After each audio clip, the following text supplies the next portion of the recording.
Sifat-sifat bahan pertanian. Baik, kami dari kelompok 1 yang beranggotakan 1 Kak Sumiana 1803080008. Yang kedua Bang Jeremy Osvaldo Tambunan 18030830. Yang ketiga Eja Senita 20030802. Yang keempat dia Sarah Pepkari 20030803. Yang kelima Fauma Sinduru 2003080004. Yang keenam Gema Kepalbuana 2003080005. Baik, judul pertemuan kami itu tentang Cerealia.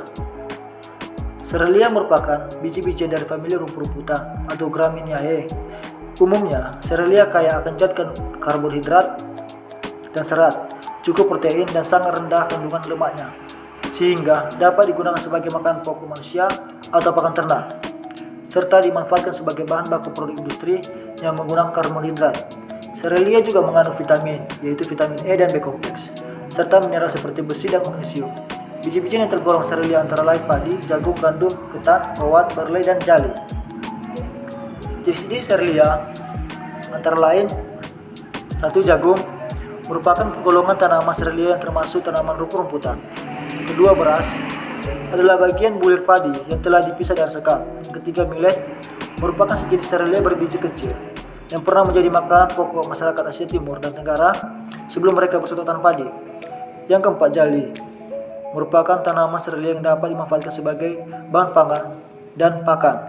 Yang kelima, beras ketan atau merah merupakan salah satu varietas padi yang termasuk dalam famili Gramineae.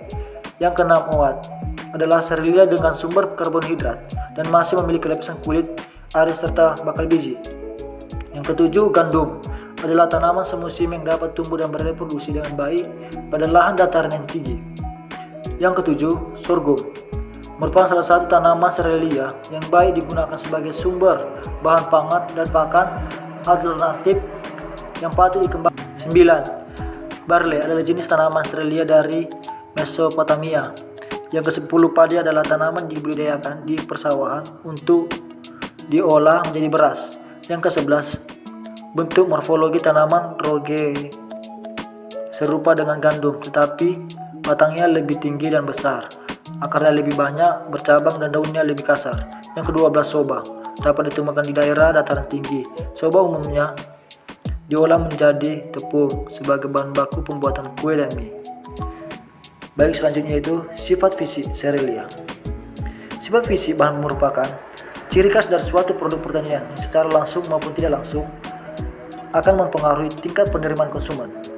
Berikut beberapa penjelasan mengenai hasil dari sifat fisik pada partikum sifat fisik Cerealia yang meliputi warna, berat, bentuk, densitas kabah atau bulk density, luas permukaan, volume, dan sebagainya. Berikutnya, pengukuran panjang, lebar, dan tebal dari jenis Cerealia. Berdasarkan partikum yang telah dilakukan, didapatkan bahwa rata-rata panjang atau D mayor untuk beras biasanya yaitu sebesar 6,44 mm. Beras merah sebesar 5,79 mm, jagung sebesar 12,42 mm, jali atau barley sebesar 5,85 mm, ketan putih sebesar 7,35 mm, ketan hitam sebesar 6,39 mm, millet sebesar 3,22 mm, owat sebesar 9,53 mm, gandum sebesar 11,28 mm, dan granola sebesar 8,35 mm. Berikutnya, sedangkan untuk rata-rata lebar atau di moderat, untuk beras biasa atau putih yaitu sebesar 2,25 mm, beras merah sebesar 2,89 mm, jagung sebesar 9,75 mm, jeli atau barley sebesar 3,83 mm, ketan putih sebesar 2,35 mm, ketan hitam sebesar 2,63 mm, millet sebesar 2,2 mm, owat sebesar 6,20 mm, gandum sebesar 3,40 mm, dan granola sebesar 4,39 mm.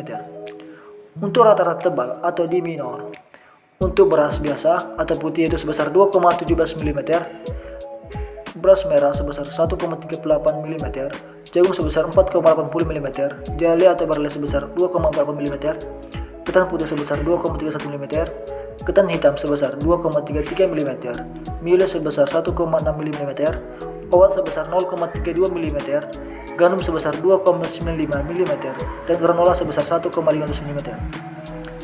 Dapat diketahui bahwa rata-rata dari pengukuran panjang atau di mayor, lebar di moderat, dan tebal di minor. Yang paling besar dari beberapa jenis serelia adalah jagung. Sebagaimana bahwa jagung merupakan serelia terbesar yang dilakukan pengamatan pada praktikum ini. Pengukuran ini penting digunakan untuk analisis pemisahan bijian dari bahan lain, kemasan, pengangkutan bahan dengan udara, dan grading. Berikutnya pengukuran warna dari jenis serelia. Didapatkan bahwa dari beras adalah putih keruh, tidak terlalu pekat seperti beras ketan putih yang berwarna putih susu. Warna pada ketan hitam adalah hitam, beras merah berwarna merah keputihan, jagung berwarna kuning dengan warna putih di bagian tengahnya, gandum berwarna putih kecoklatan, millet berwarna coklat muda kekuningan, jeli berwarna putih kekuningan, granola berwarna coklat kemerahan, dan oat berwarna putih krim. Berikutnya yaitu pengukuran bentuk dari jenis serelia. Selain ukuran, bentuk juga perlu digunakan untuk analisis pemisahan bijian dari bahan lain, kemasan, pengangkutan bahan dengan udara, dan grading.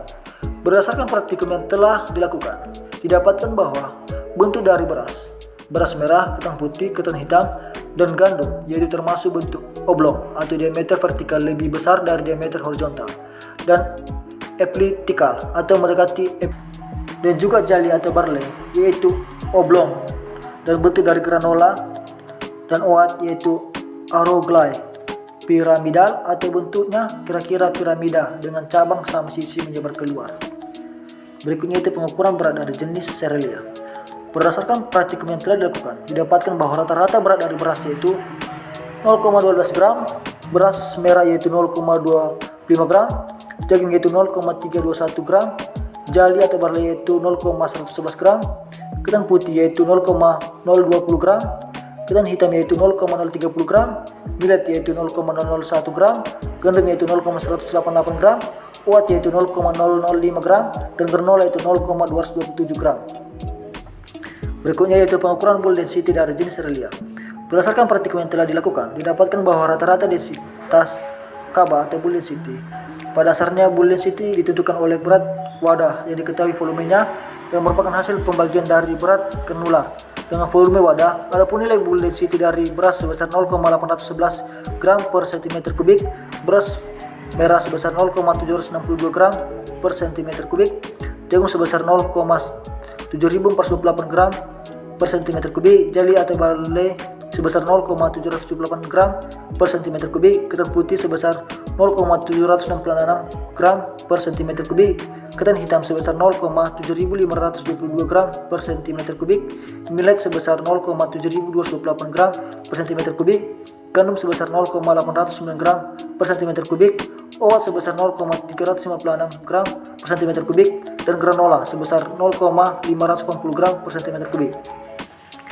Berikutnya itu pengukuran luas permukaan dari jenis serelia. Berdasarkan praktikum yang telah dilakukan, didapatkan bahwa rata-rata luas permukaan dari beras yaitu sebesar 38,08 mm kuadrat, beras merah sebesar 52,88 mm kuadrat, jagung sebesar 247,498 mm kuadrat, jali atau barley sebesar 90,83 mm kuadrat, ketan putih sebesar 43,901 mm kuadrat, ketan hitam sebesar 42,50 mm kuadrat, millet sebesar 31,198 mm kuadrat, gandum sebesar 95,56 mm kuadrat, oat sebesar 237,1 mm kuadrat, dan granola sebesar 120,238 mm kuadrat. Pada dasarnya, luas permukaan penting diketahui untuk dapat menentukan kecepatan terminal, drag coefficient, dan Reynolds number. Pengukuran volume dari jenis serelia. Berdasarkan praktikum yang telah dilakukan, didapatkan bahwa rata-rata volume dari beras yaitu 31,8 mm, beras merah yaitu 39,2 mm, jagung yaitu 40,6 mm, jeli atau barley yaitu 40 mm, millet yaitu 40 mm, gandum yaitu 40,4 mm, oat yaitu 40 mm, dan granola yaitu 39,3 mm. Berikut itu sifat mekanik. Salah satu karakteristik penting dalam pertanian adalah kerentanan terhadap kerusakan dan deteriorasi. tergantung pada daya tahan dan sifat biologinya. Selama pemanenan, pengolahan, pengukuran, dan pengangkutan bahan biji-bijian, kemungkinan kerusakan harus diperhitungkan. Sifat-sifat mekanis bahan pangan pertanian adalah kekerasan, kekuatan tekan, tahanan geser, koefisien statis, koefisien lucur, koefisien gesekan. Sifat mekanik. Sifat biologi. Sifat reologi adalah sifat fisik produk pangan atau hasil pertanian yang berkaitan dengan deformasi untuk akibat terkena gaya mekanis. Dalam mempelajari sifat reologi bahan pangan padat, kita perlu mempelajari konsep dasar dari stress and strain. Stress merupakan intensitas beban force pada suatu luas permukaan. Stress didefinisikan sebagai force persatuan luasan sama seperti tekanan. Tekanan hidrostatik merupakan contoh bentuk stres yang dimana satuannya sama dengan satuan stres. Strain merupakan perubahan dimensi relatif pada dimensi awal. Strain adalah perbandingan antara dua dimensi panjang karena tidak mempunyai satuan. Pada hukum Pocket menyatakan bahwa strain terjadi berbanding langsung dengan stres yang dikenakan. Metode pengukuran yaitu ada dua. Yang pertama, dihitung nilai kecepatan terminal produk pertanian, dan yang kedua dihitung nilai koefisien drag produk pertanian. Berikutnya sifat listrik. Secara umum produk-produk hasil pertanian bersifat breachable atau mudah rusak. Menyebabkan kerusakan ini ada yang eksternal, baik dari makhluk hidup seperti hama atau serangga, dari cuaca misalnya suhu, kelembaban, dan kerusakan yang disebabkan dari bahan itu sendiri atau internal, misalnya komposisi kimia, kadar air dari bahan tersebut. Untuk mengukur kualitas produk-produk hasil pertanian umumnya dilakukan secara kimiawi atau pengujian di laboratorium yang bersifat destruktif. Sifat listrik suatu bahan makanan sangat berhubungan dengan komposisi bahan makanan tersebut. Sifat listrik penting dari suatu bahan pangan adalah konduktivitas listrik. Sifat ini penting ketika pengolahan dilakukan dengan melibatkan arus listrik dalam proses pengolahannya. Contoh mic heating, pulsate electric field, dan industri magnet. Ketika arus listrik mengalir dalam suatu bahan, maka akan menimbulkan kenaikan suhu bahan. Sifat listrik dalam bahan hasil pertanian pangan atau antara lain meliputi konduktivitas, sifat elektrik, dan resistivasi. Berikutnya yaitu konduktivitas. Pengukuran konduktivitas pada bahan hasil pertanian dapat digunakan untuk menentukan kadar air bahan tersebut, terutama biji-bijian. Dalam penggolongan biji-bijian yang kecil, maka dibuat dengan menggunakan sifat listrik berdasarkan besarnya muatan elektrostatis dalam bahan. Kapasitas pengisian muatan listrik oleh bahan terutama ditentukan oleh sifat konduktivitasnya. Berikutnya itu sifat dielektrik. Sifat dielektrik menggambarkan kemampuan suatu bahan untuk menyimpan, mentransmisikan, dan memantulkan energi gelombang elektromagnetik. Setiap bahan pertanian memiliki sifat dielektrik yang khas dan besarnya sangat ditentukan oleh kandungan airnya. Pemanfaatan sifat ini cenderung semakin banyak diterapkan di bidang pertanian, seperti pemanfaatan dalam proses pengeringan bahan pertanian. Aplikasinya didasarkan pada kemampuan bahan untuk menyerap radiasi gelombang elektromagnetik dan mengubahnya menjadi panas. Selain itu, pada level energi yang rendah, sifat dielektrik dapat dimanfaatkan untuk pengukuran kadar air secara non-destruktif. Berikutnya yaitu resistivitas, merupakan proses pemuatan energi atau energi dissipation dengan persamaan P sama dengan RA per L, dengan P adalah resistivitas dengan satuan ohm per meter, R adalah hambatan dengan satuan ohm, A adalah luas penampang dengan satuan meter kuadrat, L adalah panjang konduktor dengan satuan meter. Baik, kesimpulan dari